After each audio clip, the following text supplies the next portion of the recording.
Hello and welcome to the channel. Today we're taking a look at survival horror game Song of Horror. It's key to point out that this is an episodic game, it comes in 3 parts, so this review is just going to be looking at episode 1. Song of Horror is a fixed camera survival horror game which takes place in a mansion where finding various items not only progresses the story, but it also progresses the game. Now that's a very basic and vague description of the game. Song of Horror definitely has a lot more to offer than just your standard horror game cliches and tropes. Stick around and you'll see what I mean. The game starts by introducing you to Daniel. He's quite an important character story-wise, and he's got some issues. Oh crikey, seriously? Anyway, Daniel ends up getting sent to the main location of the game, which is the haunted house. And after a little bit of shepherding from the game, you end up getting to a point where he goes missing. Now me telling you this sequence of events isn't ruining anything, it's nothing, there's no spoilers, but this portion of the game serves as an introduction. I told you he had issues. So once that sequence of events happens, this is the game officially starting, and you're greeted with a character selection screen. Each character has its own connection to either the house or Daniel, and they all have the potential to play a part in your story. More on that a little bit later on. So after picking your character and doing a little bit of investigating around the house, you'll trigger the first way that the game is trying to kill you. Think of it as a small tutorial. So to explain it as easy as possible, at this point now in the game, you have to be very careful about which doors you open, because there's a high chance that death could be on the other side of it. So the game teaches you to listen to the door to see if there is any danger.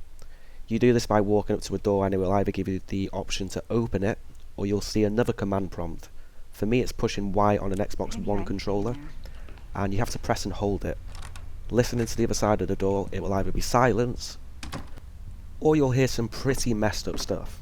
If you hear the messed up stuff, just walk away and find a different route. This is the game's storytelling AI waking up and beginning to play a part in the game. From this point on, I would advise to check every door that you can before entering it. Not every door will have danger behind it, but I'm willing to bet if you end up playing this game, you'll let your guard down, you'll get comfortable, and you'll end up just walking through random doors without a care in the world. You'll forget to listen, and you'll find yourself back at the character selection screen pretty quick. I'm going to show you an example now of where there's danger behind a door, but it doesn't mean that that portion of the house is blocked off to me. The key thing to take away from this is if you hear danger, just go a different route, just go a different way.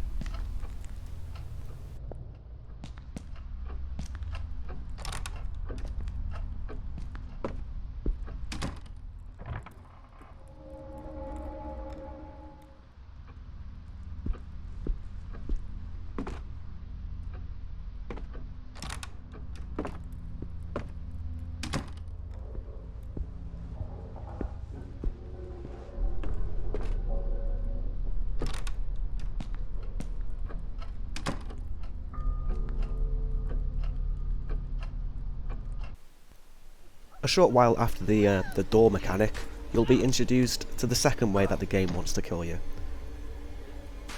This is a random event where the whole house will just turn black. You'll just know that it's impending doom. And what the game wants you to do is to find a closet, or there's various other hiding places, but the game is just giving you a countdown to hide. So you're able to bring up your map by pushing the left thumbstick in. There's a symbol on the map that will show you where a safe space is, so you just run into your safe space. You have to do a quick time event while you're in there, and then just wait for it to pass.